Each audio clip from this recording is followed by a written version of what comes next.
Tá, pode falar? Paz e graça, arvoredianos! Está no ar o seu Arvoredo Cast, o seu podcast celestial, com mensagens despachadas do alto céu. E hoje você já vai começar dando aquele triplo C, curtir, compartilhar, comentar, fortalecer o trabalho da sua igreja, em nome de Jesus. Se você ainda não fez isso, está em pecado, bora se arrepender e executar esse serviço.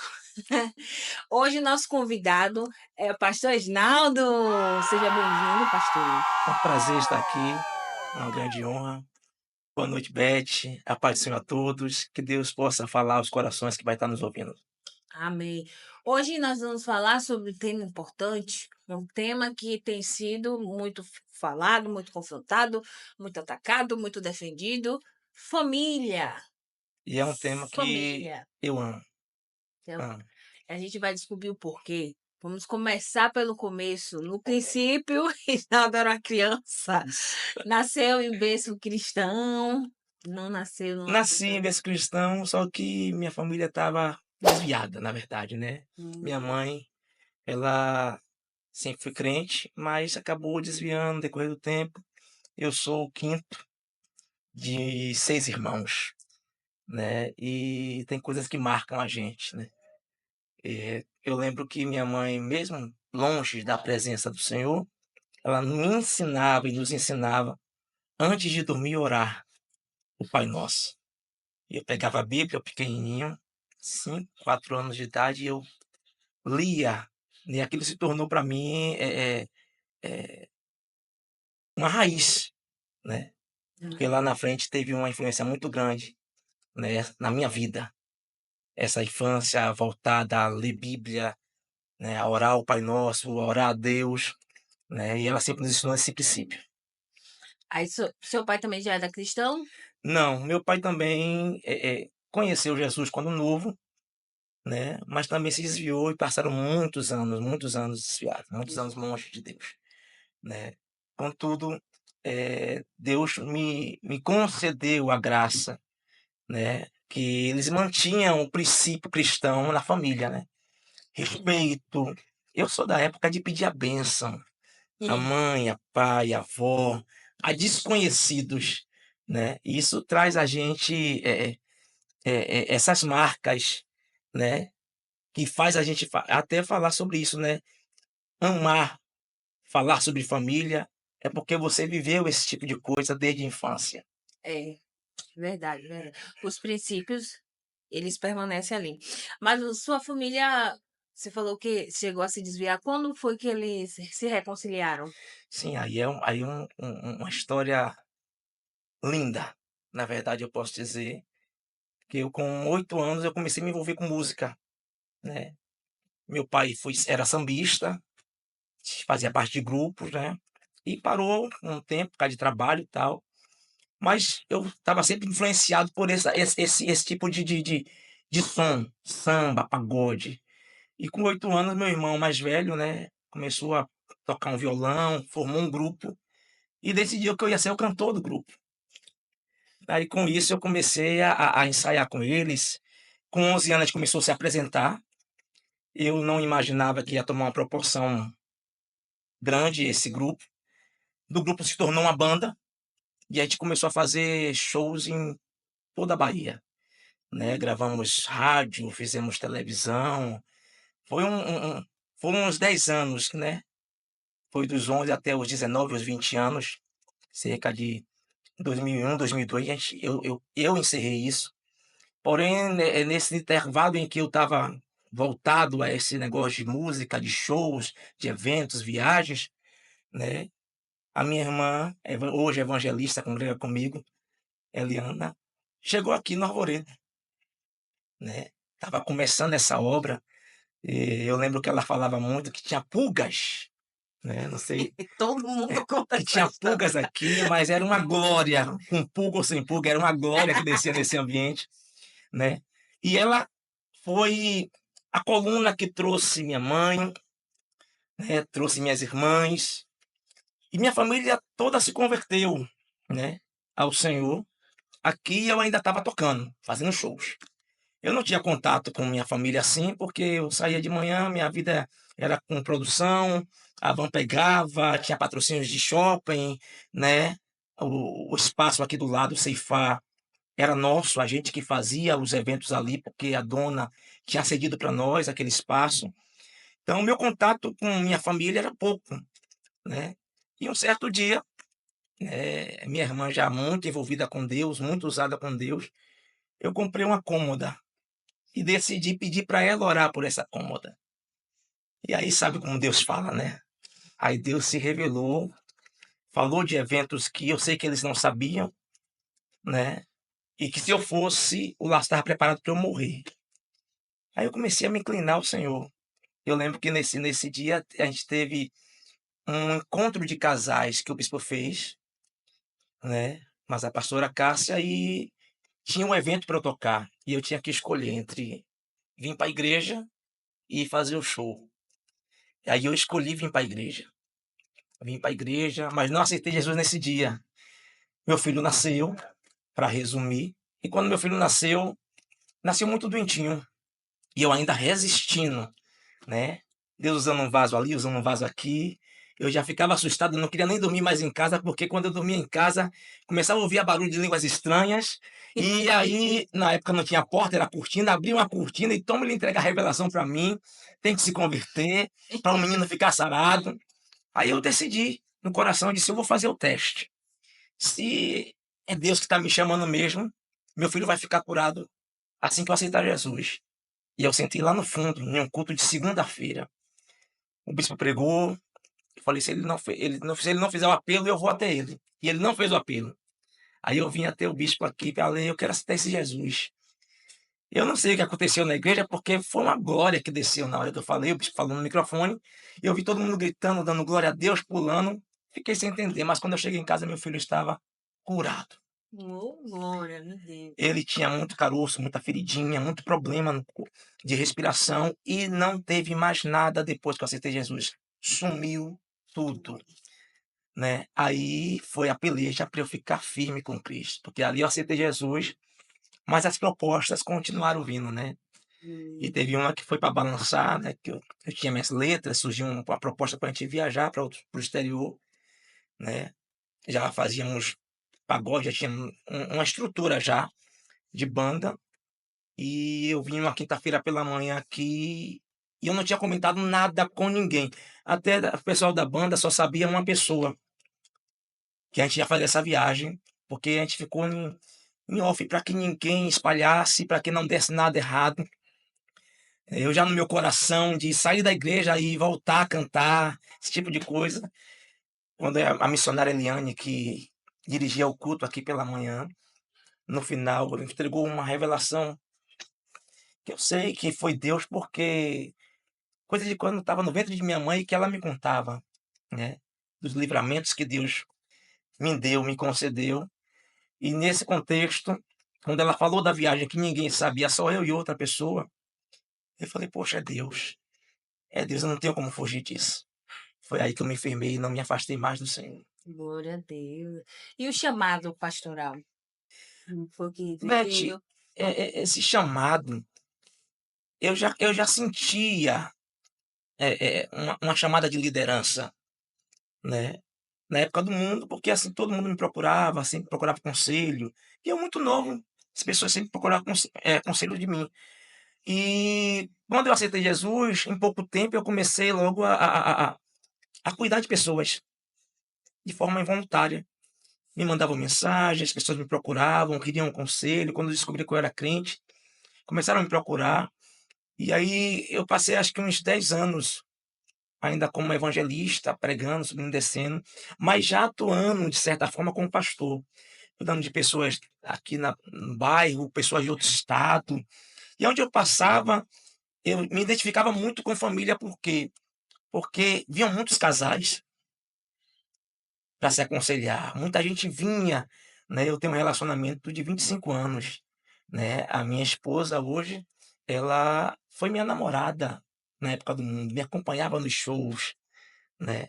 A gente tem uma história, né, de altos e baixos, mas firmados em Cristo, né? E a base, Beth, para você manter um casamento hoje é temor a Deus. Ambos precisam temer ao Senhor, né? E isso eu tentei sempre passar para os casais que vinham procurar conselho, né? E meu ministério hoje se identifica muito com isso. Cuidar de famílias, cuidar de casamentos, né? Quando eu penso em correr para outra linha, para outro meio, outro tipo de trabalho, Jesus sempre me puxa para isso. Família, casamento, relacionamento. O chamado que nos chama, o chamado que nos encontra. Não Isso. é a gente que vai atrás dele. Mas aí agora vamos falar sobre. Vamos. Qual vai torar agora? Meu Deus, Beth. 1 Timóteo 5,8 diz o seguinte: Mas se alguém não cuida dos seus parentes, especialmente daqueles que são da sua própria família, da sua própria casa, ele tem negado a fé e é pior do que aquele que não acredita em Cristo. Forte, sim. Fortíssimo.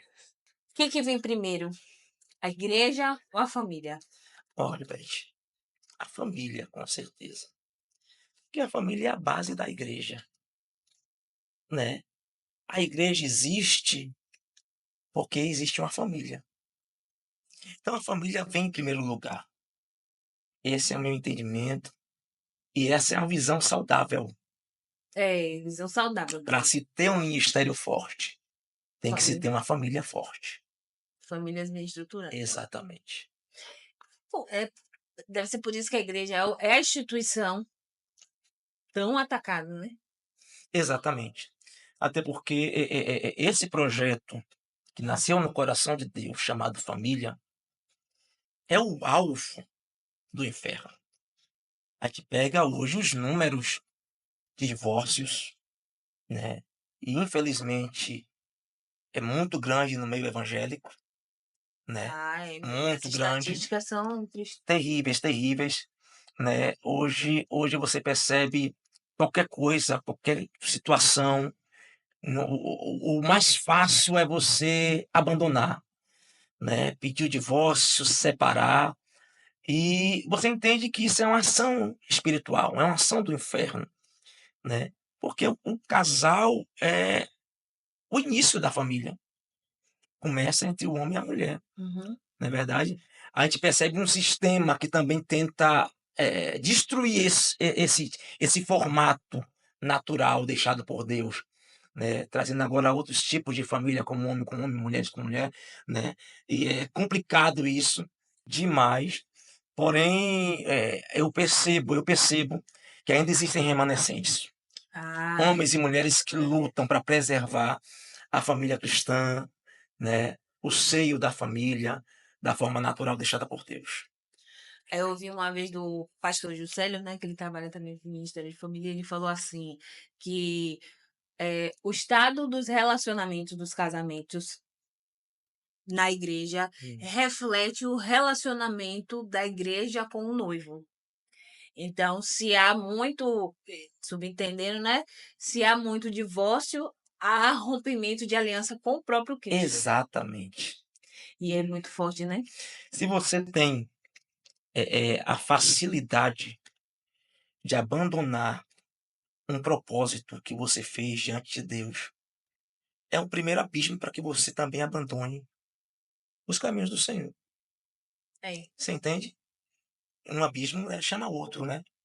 Então, assim, o maior problema hoje que eu acredito na visão dos casais é porque eles entram acreditando que o amor basta para manter o relacionamento, né? Aí, talvez, pastor, mas o amor não é a base para se manter um relacionamento? O amor é pouco para se manter o relacionamento. A base principal para que um casamento perdure, né, até o fim, ou para sempre, como a gente diz, é o temor ao Senhor. Verdade. Se ambos temerem ao Senhor, né, ambos não se separarão. Que eles vão entender o propósito, o que significa de Exato, fato um casamento. exato. Então, eu já tratei casais que chegaram no meu gabinete e o esposo chorando disse: Pastor, eu a amo. eu amo minha esposa, mas ele traiu ela. É. Então o amor não bastava, precisava ter algo mais. E esse algo mais eu entendo que é o temor ao Senhor. É o que lhe faz ser fiel à sua esposa, à sua família, ao propósito, entende? Então, se os homens e mulheres, quando entrassem no relacionamento, entendessem que a prioridade é eles terem um relacionamento com Deus, porque se ele tem um relacionamento com Deus, ele facilmente vai saber lidar com sua esposa diante dos altos e baixos, que acontecem em todo casamento. Todo. Não, gente. Aí, ó, você solteiro, em nome de Jesus, pegou aí, que a gente tô agora no grupo de solteiros, né? E a gente tá seguindo justamente Já essa vai linha, né? pegando os conselhos, né? Gente, relacionamento com Deus, Primeiro. primeiro. Isso. Eu estava acompanhando um depoimento de um pastor que ele falou assim, ele citou exemplo de como um relacionamento íntimo com o Espírito Santo auxilia nos altos e baixos, principalmente nos baixos, né? Ele falando assim que ele discutiu feio com a esposa dentro do carro, aí chegaram em casa, ela foi para um cômodo, ele foi para o outro, e ali o Espírito Santo falando com ele, você tá errado. Aí ele foi falar com Deus fala com a ela, gente, né? isso, ele foi falar com ela, foi começar ela antes dele abrir a boca, pediu perdão a ele. Porque o Espírito Santo também tinha falado com ela. Então, assim, é sobre essa ação, sobre os dois estarem quebrantados, né? Porque se não tiver um quebrantamento de espírito, com certeza Exatamente. vai ter orgulho ali, e ali vai ter um embate. E ele falou sobre isso, sobre esse relacionamento com Deus íntimo, te tornar sensível ao Espírito Santo e você, por temor, ceder. Claro que aquele perdão dele não saiu com gol de fel, mas saiu. Mas você aprende a perdoar quando você é sensível ao Ah, Espírito de Espírito Deus. Santo. Ele te ensina, né? Uma das coisas que é complicado dentro do relacionamento é porque as pessoas se envolvem com o momento. Sim. Em que sentido? O momento tá bom, tá tudo feliz. E eles acreditam, fantasiam que isso vai ser sempre. O casamento vai ser vivido sempre nesses momentos de alegria e felicidade. Porém, o dia a dia mostra que não é assim. Então você não pode casar com muito, você tem que casar com o dia a dia, porque é no dia a dia que você vai conseguir identificar os pontos negativos do seu cônjuge, que existem e são muitos. Quando eu celebro o casamento, eu gosto muito de falar sobre os mundos, porque a cabeça do homem é um mundo e a cabeça da mulher é outro mundo. Uhum. E é no dia a dia que você vai ver esses mundos se colidirem, explodirem, né?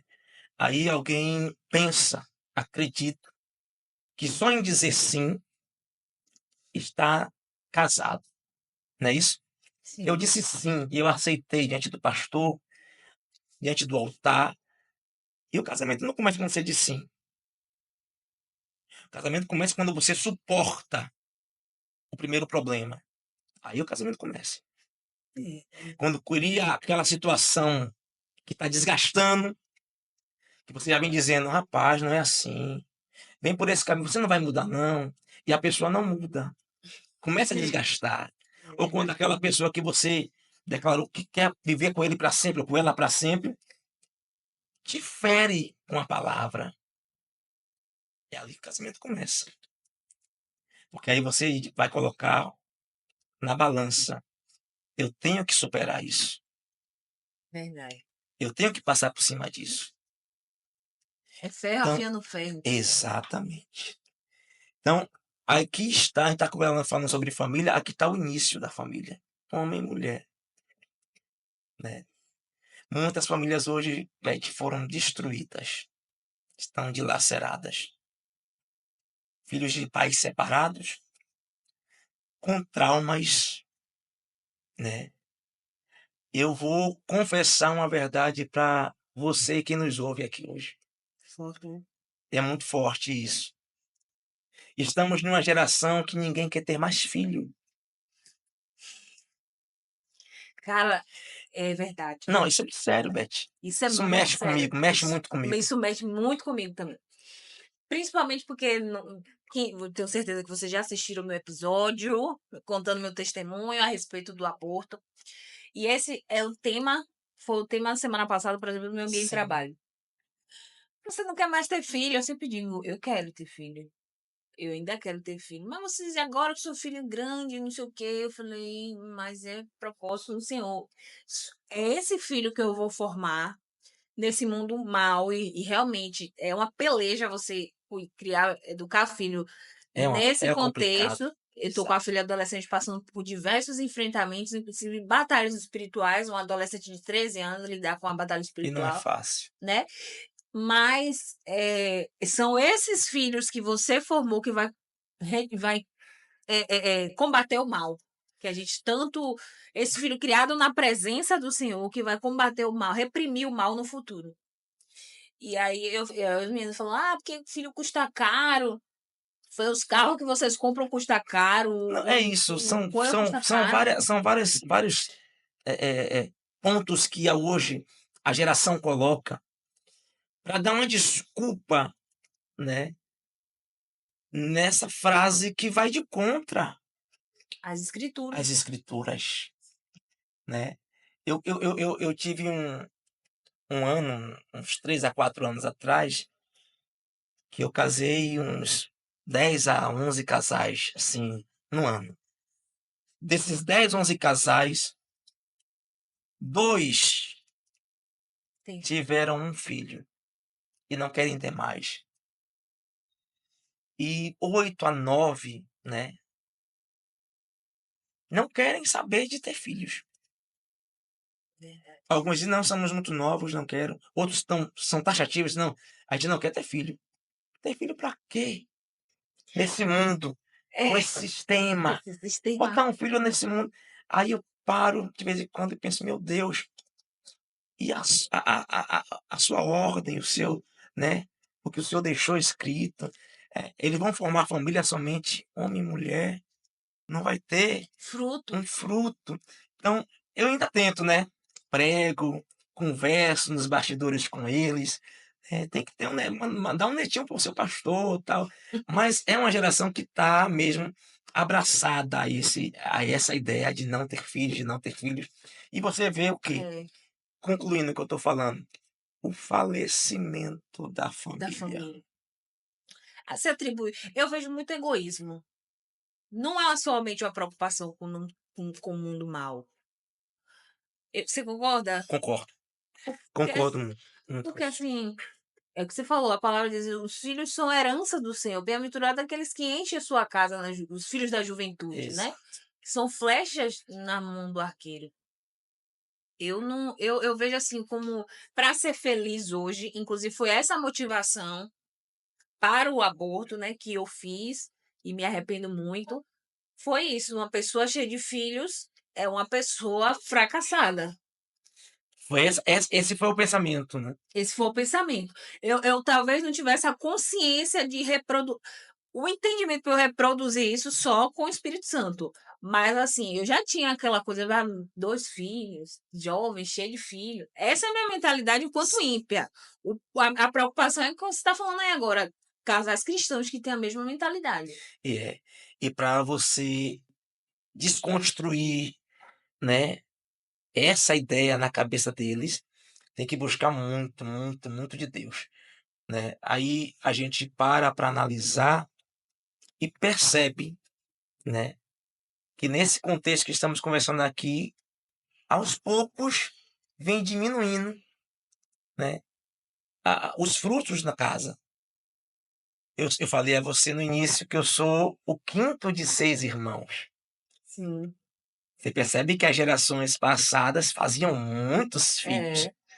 né? Eu conheço pessoas que já tiveram 12. Os mais velhos, por exemplo, o pessoal que já está com uns 80, nossos avós, eles são a geração baby boomer, ou seja, explosão de bebês. Eles tinham 12, Exato. 14. Minha avó tem 14. Olha para isso. Teve 14. Olha a diferença. E aos poucos foi diminuindo. É, Não sei se você alcançou, né? Você deve ser bem novinha, nem tanto.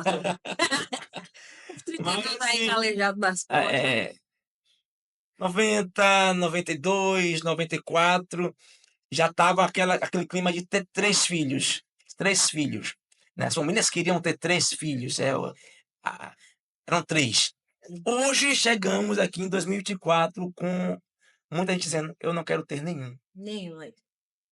E ó como isso desestrutura. Eu trabalho com aposentados, né? Aí eu sempre brinco. Falei, vai, você já tem 20 anos de aposentado, eu tô trabalhando para pagar sua aposentadoria. O pessoal não quer ter filho, eu não vou me aposentar. Porque a cadeia, ela não se sustenta. E Exato. realmente é uma crise em vários países. Não tem jovens para trabalhar, tem muito idoso, não tem tanto jovem, a população está envelhecendo e você não tem quem sustente essas pessoas, né? Você percebe o desequilíbrio Causa um desequilíbrio. na o quê? Na desobediência Bom, ao que Deus deixou. forte isso aí, viu? Exato. Muito forte. Muito necessário também ouvir isso, porque é um confronto. E é uma coisa assim que filhos não está sendo pregado. Assim, a necessidade Não não é se um ouve, assunto não que se se ouve, não prega. se ouve, não se ouve. Você tocou num assunto bem delicado. Não se ouve. Inclusive, o número de vasectomias dá um boom, É, porque é menos invasivo do isso, que a isso, ligação isso, para isso, isso. A transgênico. gente percebe, né, hoje os homens evangélicos todos estão aderindo, né, a essa ideia, né, De, e cada um com sua, vamos colocar assim, sua desculpa. É, essa justificativa. é verdade. Mas é verdade, não deixa de ser um descumprimento muito forte. Agora eu quero conversar contigo sobre família e obra. Como você cuidar da família, como você participar da obra sem negligenciar a família. Que eu vejo também uma situação. Gente, eu vou lhe ser sincero, isso se resume em uma palavra: equilíbrio. Na vida, o ser humano precisa ter equilíbrio em tudo, né? Quando você percebe as coisas não funcionando ou não dando certo, é porque, sinceramente, estamos vivendo um tempo de homens e mulheres desequilibrados. Hoje mais, né? As redes sociais nos mostram isso, né? O desequilíbrio de muita gente, né? Hoje as redes sociais se tornou um lugar para desabafar. É, Você consegue perceber, poxa, aquela pessoa era tão madura e de repente explodiu ali na rede social e falou do filho, falou do marido, falou da vizinha, falou. Você pensa, não, é desequilibrado. Aí você começa a perceber quem é de verdade, quem é. Então para você conseguir, né, dividir isso, família e obra, você tem que ter equilíbrio. é, Primeiro, aqui vai para os homens, né? Esse entendimento tem que ser um princípio na sua vida, né? Você não pode de forma alguma deixar que a obra de Deus interfira no seu relacionamento com sua esposa.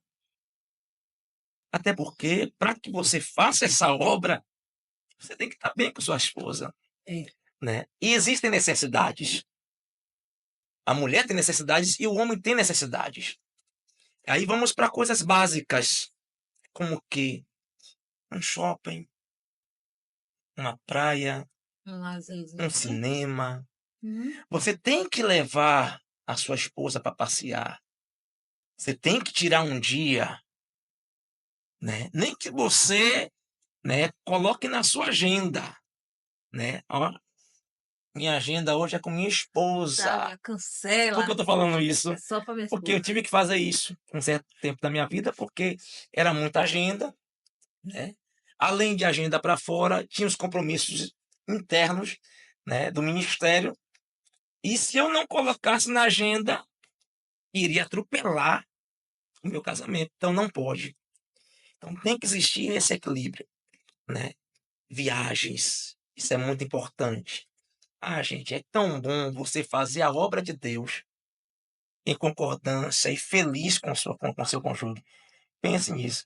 Então, essa parte aí, como fazer a obra, né, e estar com um casamento saudável, com a família bem, tem que ter equilíbrio. Você tem que fazer os dois, mas com equilíbrio. Equilibra tudo. Equilibrar tudo. Os dois espíritos de moderação. Exato. Como lidar com o cônjuge não cristão, tendo você encontrado Jesus depois do casamento? Rapaz, Aí. essa é uma pergunta É, que deve mexer com muita gente que deve estar assistindo aí, eu vejo né? muita mulher. Eu chamo a mulher do joelho preto. É, porque, assim, a maioria são mulheres, A, né? a maioria, a maioria. São raros homens que vêm para Cristo e a mulher permanece, né, vivendo as coisas do mundo. São raros. É, Bom, mas assim, a maioria são mulheres. E como lidar com isso, eu tenho que lhe dizer, você precisa cuidar. Se você ama e quer e entende que tem que ficar com ele para sempre, né? Ele não professa fé, você tem que aprender a ganhá-lo e trazer para a fé que você professa, né? Porém que nem sempre é fácil isso, é, né? Tem mulheres aí que vivem anos, é. Também já ouvi muito testemunho. 10, 15 anos, né? E graças a Deus, né? A gente percebe, a sua grande maioria, esses homens ajudam elas a estarem na igreja.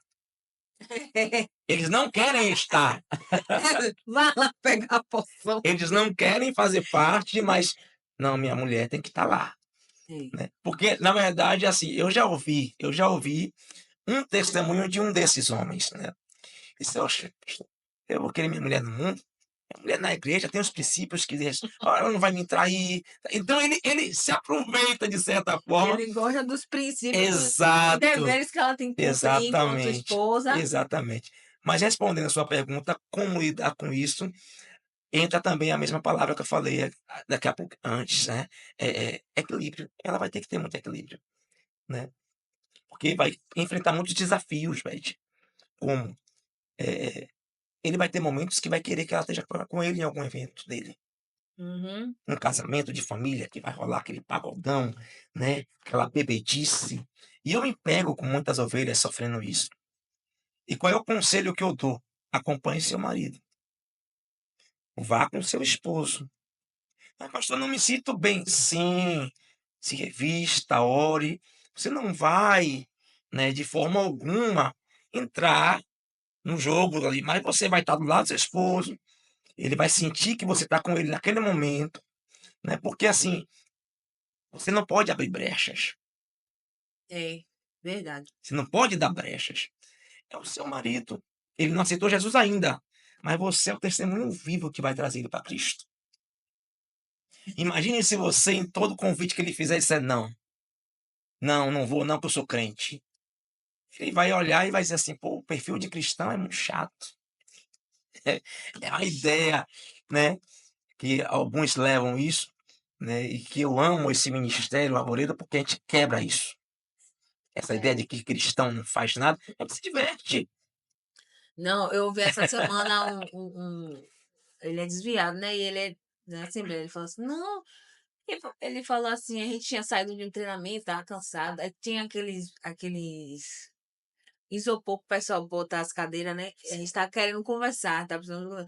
Bora, gente, no pé sujo. Você vai? Eu falei: vou, vocês tomam um negócio de vocês, eu tô aqui no meu refrigerante e a gente vai conversar. E ela, não, mas você é tão segura. Eu, oh, sabe de nada, não sei. Mas bora, bora, bora bater papo que eu quero Mas, conversar. mas você, querendo ou não, é a ponte. É, e ali começam as perguntas. E pode isso, não pode aquilo. E eles têm essa curiosidade. Estimula. Agora sim, eu entendo a proposta da igreja, porque tem muitos que vão e se adaptam ao ambiente. Exato. Aí Aí é que entra, tá o perigo. aí entra a questão de você estar preparado, Isso. você está pronto para, um exemplo, pegar um futebol no meio de pessoas que não são São crentes crente. e manter o testemunho, porque é uma nuvem de testemunho, né? Manter o testemunho, né, de cristão, a ponto deles se moldarem se e respeitar você porque você chegou no ambiente, E sim. aí é que entra. Então não é assim, não é para todo mundo, mas se você entende que você está preparado e pode ir, né, você vai que você vai conquistar Aquelas aquelas pessoas. pessoas, exatamente. É entender que você é. Não é não ser influenciável, não é ser minha luta assim com. com os jovens, principalmente. Você tem que ter a identidade muito bem firmada em Você é a Cristo. luz. Você é a luz. Exato. Então você é a influência, não é o influenciado.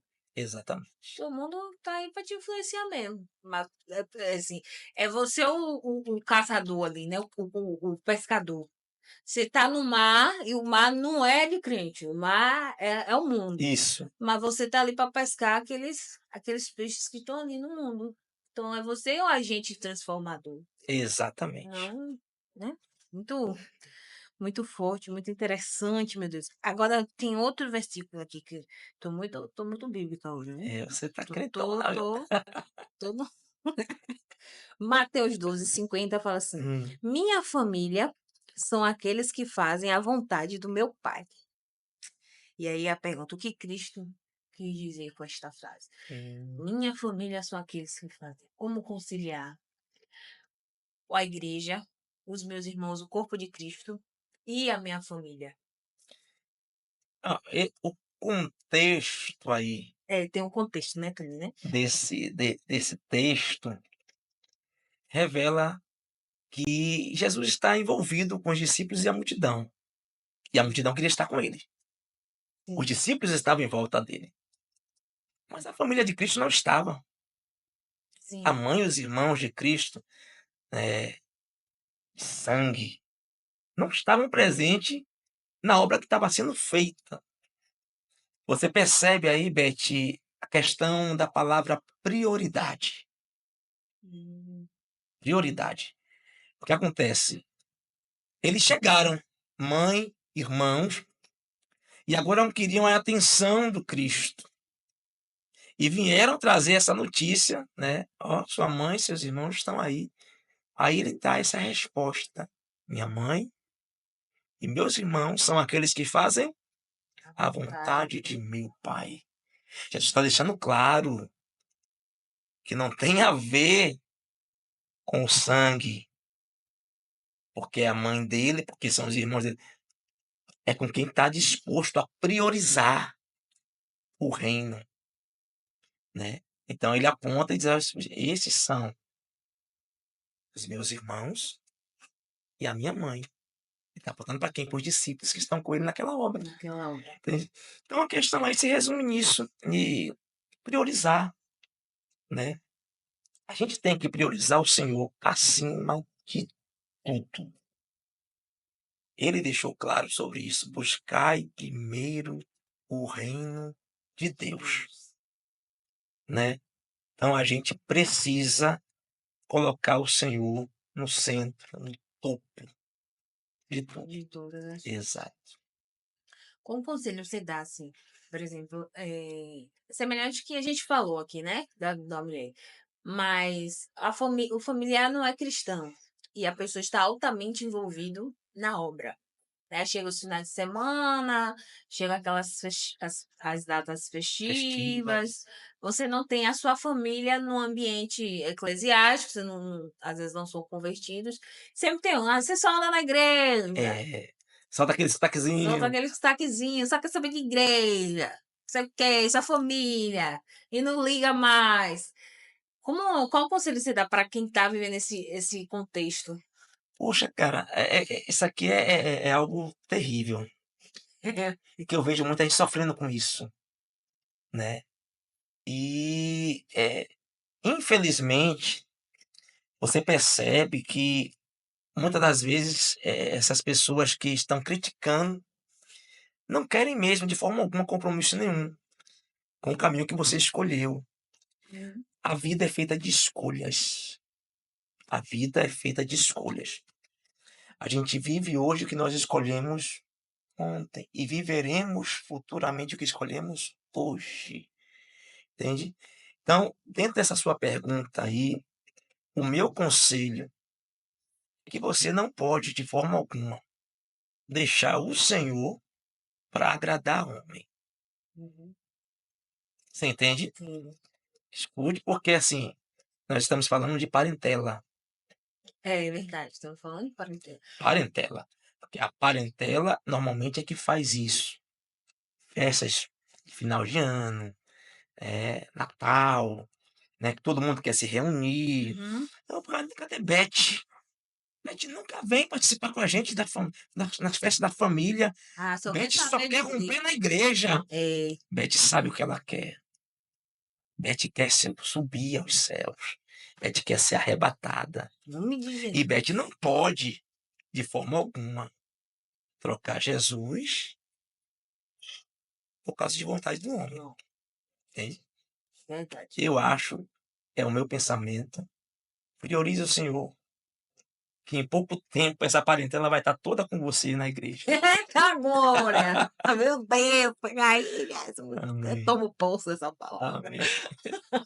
A sua família hoje já tá toda na igreja. Eu tenho ainda 2 irmãos que são simpatizantes, né?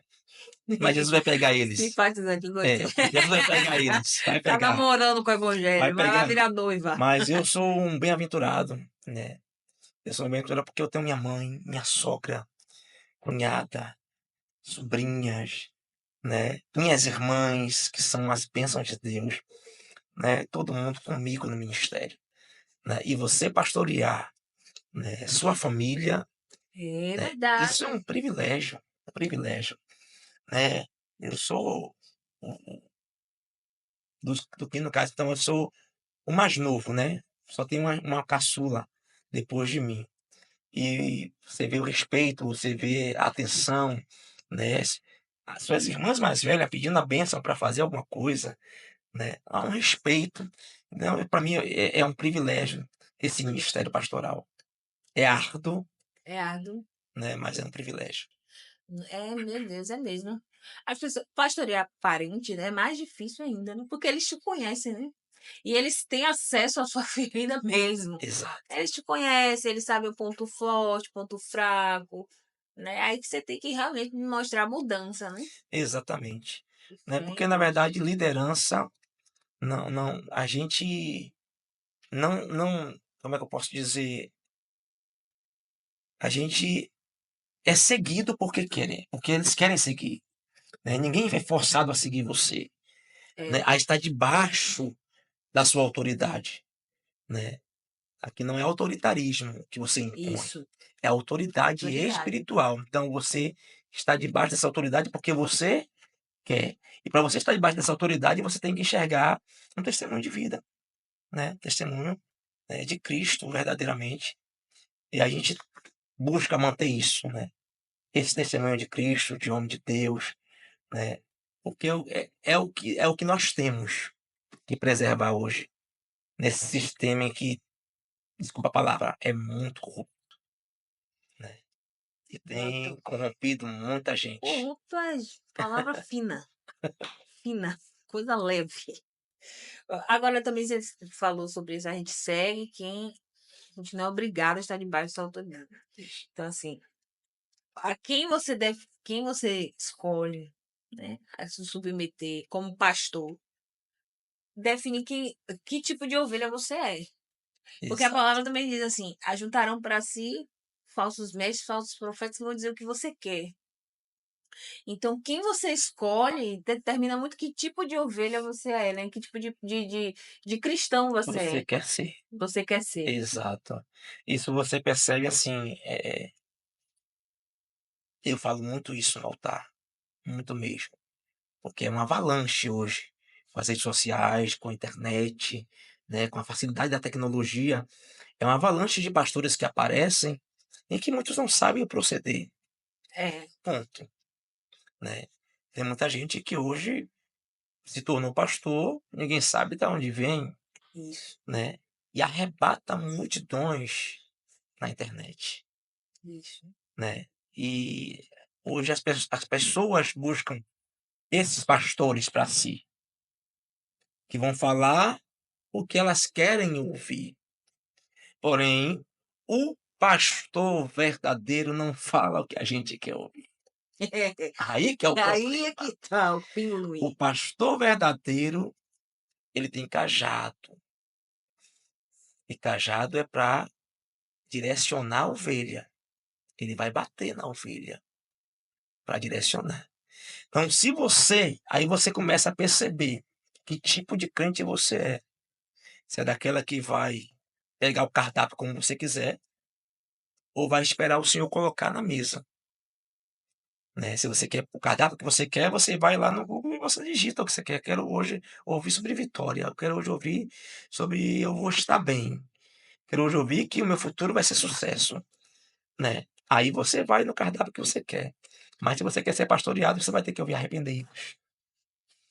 Ande na linha, peça perdão, É, conserte o altar. Então, se você está em um ministério que você está escutando essas palavras que são quase extintas, estão ainda nos lábios de alguns, você está no lugar certo. E seguindo a autoridade certa. é uma boa dica, boa palavra para as pessoas terem discernimento. Isso. E é realmente, é evangelho fast food, né? É uma palavra, um pastor para cada cobiça.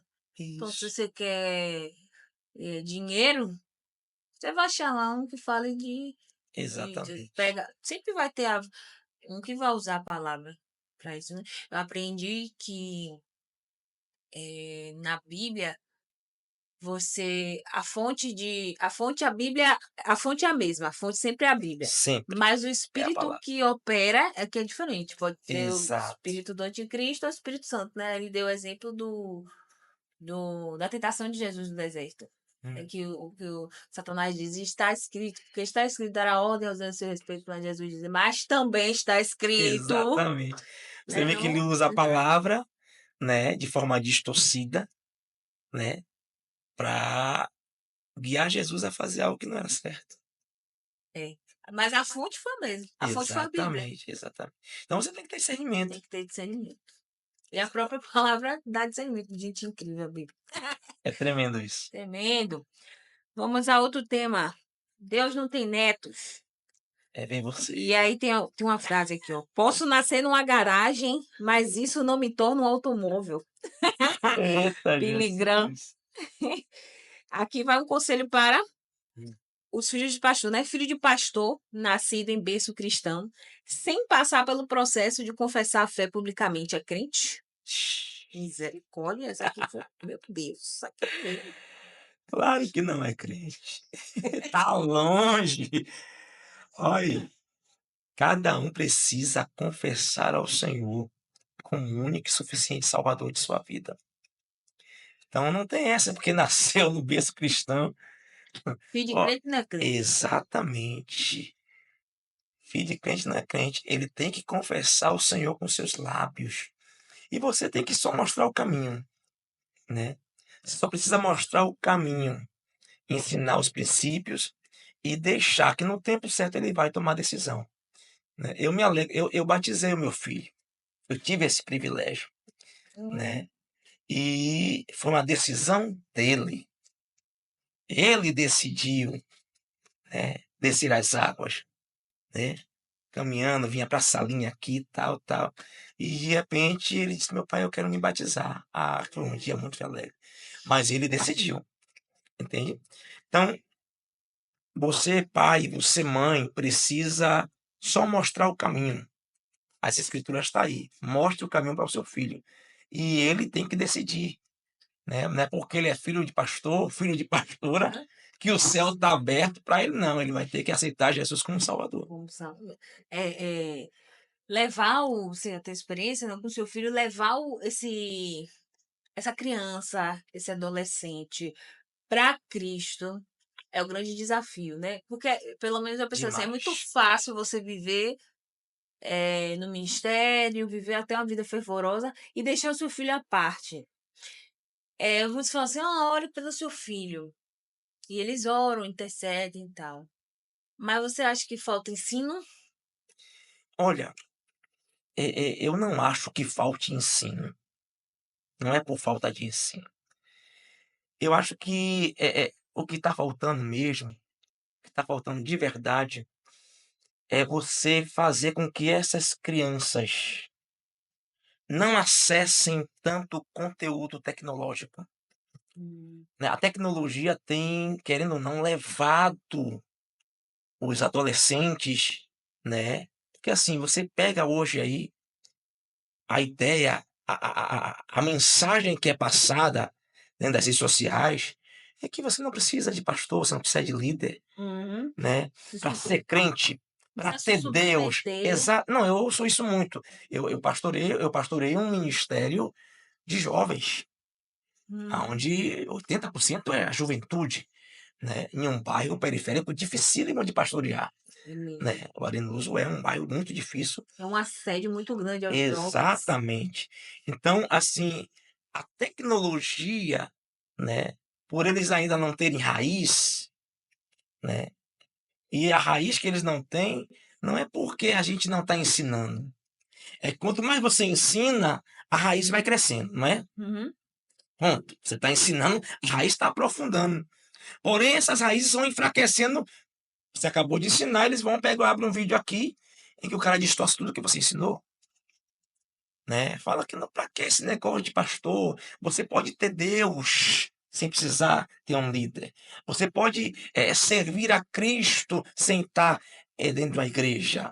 Então, hoje você vê vários tipos de mensagem. Então, o que eu aconselho para esses pais, para esses mestres, é que tentar combater o uso muito no... Hoje, crianças de 2 anos, 3 anos estão ganhando celulares.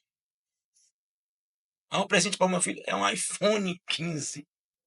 Uma criança de 3 anos, Um de rim. 4 anos. O preço de um rim. É, não, e hoje você pega crianças pedindo já isso. Eu quero um tablet. Ninguém pede mais uma bola. É. Ninguém quer mais uma boneca. Ninguém quer mais um brinquedo. Eu lembro que eu pedia, minha mãe, eu quero um jogo de gude. Ninguém quer mais saber disso. Uma raia, um tubo de linha. Ninguém quer mais saber disso. Então, o pedido hoje é o quê? Celular. Celular, um tablet, né? Tudo que vai levar esses adolescentes a se afastar de tudo que está sendo ensinado na igreja. Então, esse é o problema dessa geração. Não sei se você acompanhou aquela polêmica que aconteceu com o André Valadão, onde ele falou que se você não preparou os seus filhos, não mande para a universidade. Eu ouvi isso. E ali foi uma polêmica, alguns distorceram o que ele falou, alguns concordaram, outros discordaram. Mas e aí, qual o seu posicionamento em relação a essa frase? E o que é que você Ó, mudaria no posicionamento dele, talvez? a gente percebe que o que ele está falando é algo certo e verdadeiro, entre aspas. A colocação dele não foi feliz, né? Você precisa preparar verdadeiramente, porque a faculdade é um ambiente que eu já vi. Desculpa a sinceridade aqui, mas eu tenho que falar público ouvir. Pastores desviaram por entrar na faculdade, né? Pastores não estavam preparados para fazer alguns tipos de cursos e desviaram. Então você pega um filho seu, você tem que preparar, porque lá na faculdade você vai lidar com vários tipos de pessoas. E pessoas que estão dispostas, professores que estão dispostos a levantar a bandeira e quebrar os princípios que você aprendeu no seio da sua família. Entende? Então, eu só acho que assim, a colocação, né, Da do maneira como pastor ele André falou. Valadão, ele foi um pouco infeliz, mas ele tentou passar um ensinamento certo, né? Prepare. Prepare. E assim, sinceramente, não vai nem precisar esperar a faculdade, porque nas escolas já tá assim. Já está assim. Já tá assim. É Exato. confronto mesmo. Agora, essa pessoa, a faculdade dizia essa pessoa não tinha raiz. Aí é que entra. Aí é que Aí entra. polêmica, polêmica, pessoa Aí é que entra. Tinha raiz ou não tinha tinha raiz? raiz, não tinha raiz. É o que tem que prestar de ver. Realmente a faculdade tá tomada. Então você tem que perceber o que existem raízes que enfraquecem. Lembra? Se você não consegue alimentar a sua raiz, ela vai enfraquecer. E a árvore com a raiz fraca não vai ficar de pé. Não vai ficar de pé. Entende? Então a questão é se tinha raiz ou não tinha raiz, não. Tinha raiz. Mas se você alimenta a carne fala mais alto. Se você alimenta o espírito vai. Então, a ideia é essa. Tinha raiz, mas enfraqueceu a raiz. Entende? Agora, uma coisa que eu observo é que o mundo realmente prepara muito bem, né? Os filhos do diabo parecem ser melhores equipados, preparados, cheios de Sim. argumento, bastante agressivos, mais do que os filhos de Deus, os filhos que estão na mão do Senhor, né? Você acha isso verdadeiramente? Não, a impressão que dá é que sim. Isso se chama impressão. Mas não é. Isso não é verdade, né? Hoje, eu digo a você, nós estamos vendo estampado aí muitos homens de Deus, filhos de Deus, preparadíssimos, né, para enfrentar diversas situações. Nós temos hoje homens no cenário com muita qualidade, né, e um intelecto muito grande para poder debater qualquer tipo de assunto, né. Então, essa ideia de que o mundo está mais preparado, isso é um fake. Enfim. Isso. Em termos de preparar a próxima geração, né? Nesse contexto, então, o mundo está preparando a próxima geração. Estou começando pelas crianças com Sim. a ideologia. A igreja está preparando essa nova geração com essa raiz fortalecida para poder. Ponto. Você tocou agora num assunto importantíssimo para despertar a igreja de Cristo na Terra, né. Eu acredito que uma parte de líderes comprometidos com a palavra estão sim, preparando, né, a geração que está para o futuro que está por vir, né. Mas uma grande parte de líderes estão ainda dormindo, estão ainda sonolentos, né. Alguns estão, infelizmente, olhando muito para si próprio, esquecendo do todo, né.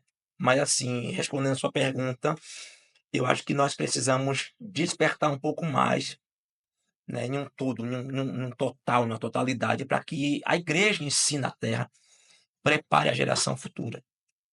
A geração de agora para o futuro, melhor dizendo. Preparar para o futuro. Exato. Eu penso muito nisso, assim, em preparar, né? Converter o coração do Malaquias, né? Você percebe assim, poucas são as igrejas que têm um trabalho forte com crianças, É, um trabalho forte com adolescentes, né. A maioria das igrejas tem um trabalho muito forte com jovens, senhores, senhoras, isso aí já é uma cultura, beleza. já é uma Mas cultura. a criança e o adolescente que está naquela fase, né, de criança para jovem, esses são esquecidos na maioria dos ministérios, porque já é um trabalho árduo, porque poucos são os que querem abraçar essa liderança, né. Você não vai encontrar, muita gente disponível para dizer assim: "Eu quero cuidar das crianças". É. É muito difícil. Não pode ser qualquer pessoa, tem que amar o que faz, entende? Então, porque começa dessa raiz aí, né. Todos os ministérios precisavam ter esse departamento fortíssimo, Fortíssimo. infantil, Poxa, você falou uma né, coisa aí que de fazer com que os pais conduzam seus filhos, né, porque, assim, o culto deles é diferente, e tem que ser diferente. Tem que ter uma atenção maior, né. Assim, eu ajudei um pastor que ele colocava as crianças todas numa sala e ele terminava de dirigir o culto, quando ele passava o pregador, ele já dizia: "Ó, eu vou sumir, eu só volto quando você terminar de pregar". Aí ele se fantasiava e ia como pastor da igreja fazer o culto com as crianças, enquanto o pregador pregava. Aí a professora que estava lá saía e ele ia ter mesmo, pregar para as crianças e era uma alegria, né. Então assim, poucos são os pastores que fazem um trabalho assim, né, literalmente esse contato. Eu me espelho muito nesse trabalho dele e estou crendo, né, que a gente vai ter agora um trabalho mais forte lá, pelo menos no nosso ministério, com as crianças, que é importantíssimo isso. importantíssimo mesmo, porque é uma guerra pelas crianças, pelos jovens agora. uma guerra. Nunca se teve. Eu não acredito que é só questão de relato, né? Que os relatos, as denúncias aumentaram. Eu entendo que tem aumentado mesmo o assédio às crianças. Demais. Então, assim, o inimigo está guerreando tanto contra as crianças, tanto, tanto, tanto. E realmente, o que você falou, não pode ser qualquer pessoa. Exato. Isso é assustador, isso dá um, né, dá um temor. Tem que ter um chamado para Tem que ter aquilo, um gente. chamado para aquilo, você tem que vigiar, né? Porque tem muito lobo em pele de cordeiro, Exatamente. né? Com as ovelhinhas ali. E é um rasgar na alma, é um ferir aquela alma já na infância, na adolescência, que Aí é um risco muito eu grande. imagino que você deve ter pego no gabinete Sim. muitas pessoas com feridas de infância e de Rapaz, juventude. assim, teve situações que eu tive que correr para o meu líder. Eu vim para o meu bispo, para minha pastora Cássia, porque eu passei por situações que eu disse, poxa, como é que eu vou lidar com uma situação como essa? Delicadíssima. E aí entra, né? Quando você tem uma base, quando você tem liderança, que você pode recorrer, que já tem um pouco mais de experiência, para lhe conduzir, lhe dar um direcionamento acerca daquele assunto, né? Uma jovem que do padrasto já abusava desde os 7 anos de idade, a menina já estava com 17, né? Em um dos ministérios que nós abrimos no interior. E ele, porteiro da igreja, ela, minha secretária, aquele negócio. E aí, graças a Deus, tive um direcionamento, né, com a minha pastora Cássia, um bispo por isso, e a gente conseguiu lidar com a situação, né? Hoje é uma mulher casada, era cheia de traumas, né? E hoje ela está aí, graças a Deus, bem firme com o Senhor, né? Graças a Deus. Mas é uma situação delicada, então você percebe que veio de infância, de raiz. De infância, de raiz. É, Meu Deus, é muito forte. É muito sério, muito sério. muito sério. Esse é um ministério seríssimo, Sério, e que não ministério é levado a sério. que não é levado a Exato. caramba, é mesmo, é um ministério seríssimo que não é levado a sério. E dos adolescentes, né, ali daquele que não é jovem, que não é o jovem, um jovem adulto, mas é o pré-adolescente ali, né? É Não, aquele que está se descobrindo, gente, essa né? fase é de arrancar os cabelos. Tô com um ano nessa fase. É complicado. É complicado. Mas acho que chamar a comunicação para os pais chamarem a comunicação, manter a Hum. comunicação com eles, acho que é uma grandíssima Já é estratégia. um começo. Já é um É, começo. Porque essa fase é a fase que ele decide. é, Ela decide, né? A fase infantil você consegue controlar, você controlar. conduz, né? Vai pra salinha, senta aí, tal. Mas essa fase que está passando da criança para o jovem, a decisão já é dele. Então, o que acontece? Conversa funciona, mas o exemplo arrasta, Arrasta. entendeu? Por que eu falo isso? Porque, assim, essa fase, normalmente, isso aqui não é, a gente não está generalizando, mas essa fase, normalmente, a fala do pai é um saco.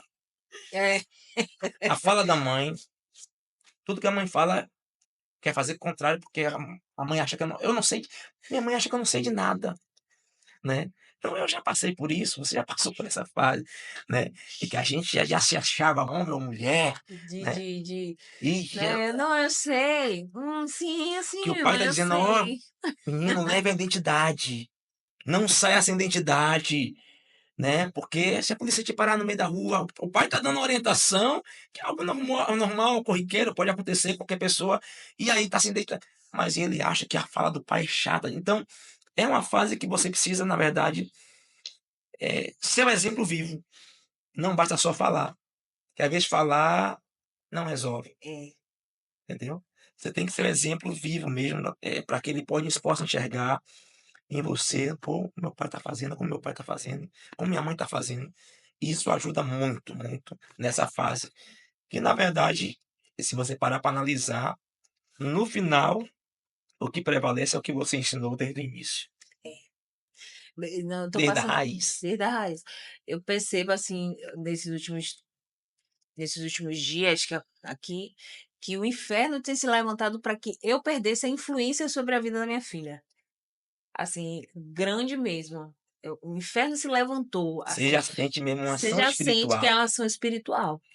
Para que eu perdesse a influência dela, para que ela não me ouvisse mais. Então, assim, sua mãe lhe prende demais. Sua mãe lhe proíbe. Você tem que viver a Você tá vida. Você tá crescendo, crescendo, ela tá te ela não te controlando. entende. E ali eu fiquei assim, gente, isso é o diabo puro, porque a gente tem uma excelente comunicação, um bom relacionamento. Mas acredite, o que você ensinou a ela tá dentro dela. Foi isso que me Sabe por deu que eu falo isso? aquela Sabe confiança, por que eu né? falo isso?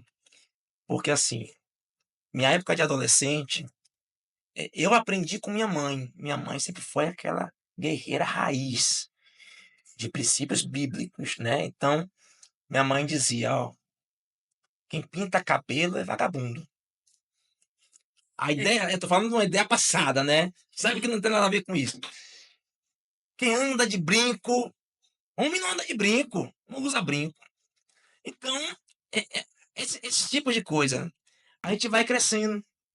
E aí você entra agora eu adolescente, tatuagem, tatuagem, Tem um passarinho soprando aqui chamado Bispo Whitson que aqui. maravilha. A tatuagem Ah, tá bem lembrado, bem também. lembrado. Então, assim, eu entrei na adolescência, aonde naquele meio de pagode, música, né, banda, que tudo isso começou a se tornar algo natural naquele meio, Uhum. né? Botar tatuagem no braço, pintar o cabelo de loiro, época de belo, né?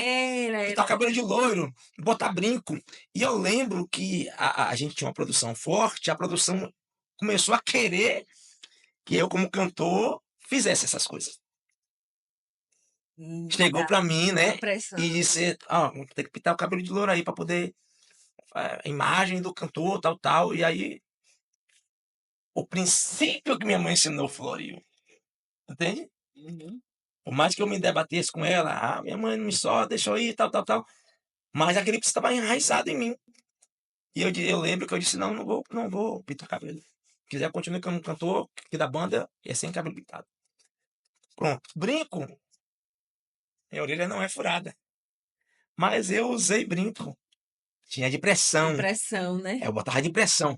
E alguém dizia: rapaz, fura essa orelha, rapaz. Falei: o princípio que eu Ali aprendi dentro, não deixava eu dentro furar minha você. orelha. Porque a minha mãe dizia assim, ainda que eu não pensasse nisso naquela época de procurar emprego, que na minha cabeça eu ia seguir carreira como cantor, né? Uhum. A gente sonhava com aquilo. Falei, mas eu vou usar o brinco, mas nunca vou furar minha orelha. Tatuagem, oh meu Deus, tem que botar tatuagem, eu não quero conta. Então, assim, a gente percebe que o princípio prevalece. Porque você está ensinando a sua filha, ensinou a sua filha, ainda que ela esteja nessa fase, né, de às vezes confronto, falar de minha mãe tá chata, tá dentro dela, enraizado. É, é minha esperança no que eu confio, né? Eu digo, olhe, a gente ensina, explica, orienta. Eu acho que também a gente precisa muito contextualizar, né? Trazer aquilo que ele está vivendo e trazer uma resposta bíblica Isso, para aquilo que eles estão vivendo, né? Ou a palavra de para o Deus momento diz deles. para o momento. E é isso que minha filha sempre traz, né? Eu permito que ela congregue em outra igreja, faça parte de um grupo, de uma outra igreja. Aí ela falou assim: não, minha mãe, mas eu não sei. Ela foi chamada a atenção que estava lendo um livro no meio do culto. Aí ela, minha mãe, eu falei, Lara, mas você tá, né, dispersa e tal. Ela, não, minha mãe, porque eu gosto do de lá, porque lá tem um ensino que é para jovens da minha idade, minha mãe. Eu entendo tudo que ela, eu entendo tudo. Você acha? Mas assim, Assim acha a mulher, né? tem um gosto pelo ensino, tem um Sim, gosto pelo real entendimento da palavra. Aí eu falei, não, meu Deus, glória a Deus, aleluia. Tá entrando a tá palavra, no caminho. tá no Pelo caminho. menos ela ama ouvir Ela isso. ama ouvir e entender aquilo que está sendo dito, Sim, sim, né? sim. Trazer numa linguagem para que ela entenda. Então, acho assim que a contextualização e a linguagem, a comunicação da gente é muito importante para manter os filhos próximos. Que você atrai o filho para você e aí vocês, como você falou, pelo exemplo, você vai levar ele para Cristo. Agora, se não Exato. tiver É exemplo, um conjunto, né? se não tiver exemplo, realmente É um fica conjunto muito de complicado. ações, verdade. Muito complicado. Mas aí Estamos caminhando para o fim, mas eu queria que você deixasse um aconselhamento, uma palavra para a família. Olha lá no olho dos arvoredianos e diz assim: eis aí, família, toma aí, recebe essa palavra, essa Amém. oração, esse louvor, não sei o que, é que você vai fazer. Pronto, queridos ouvintes, né? O que eu tenho para falar aqui para encerrar é: não desista da sua família. Não abra mão do seu casamento, né? Preserve, né, esse matrimônio deixado por Deus. Tudo hoje coopera para que os casais se separem, entrem em divórcio, filhos sejam criados longe de pai e mãe, mas o casamento é uma raiz deixada por Deus aqui na terra. E essa raiz não pode, de forma alguma, ser enfraquecida, né? A aliança não pode ser quebrada. Então, o meu conselho para você é: insista com sua mulher, com seu esposo, com seus filhos. Nunca desista do seu casamento. Eu falo com a minha esposa sempre: a gente vai envelhecer juntos, né? E até na hora da morte eu quero ir juntinho com você. E ela dá risada. Ela dá que nem você deu risada, gente. Então, não desista da sua família, não desista do seu lado, do seu casamento. Preserve isso. Deus ouviu essa oração sua, meu amor, eu tô junto. E você, arvorediano e arvorediana, Deus está ouvindo a sua oração, está respondendo a sua oração. Você está orando, arvorediano? Como está a sua família? Como está o seu casamento? Apresenta ao Senhor, submeta-se aos pastores. Tem pastor cheio do azeite aí para te orientar. Olha aqui, pastor Isnaldo. E você vai curtir, compartilhar, comentar, enviar esse vídeo, esse podcast para aquela pessoa que você diz: olha, tem uma palavra de Deus agora para você. Se permita ser usado pelo Espírito Santo e envie esse vídeo, meu filho. Em nome de Jesus. Um beijo, um queijo e até a próxima. Deus abençoe.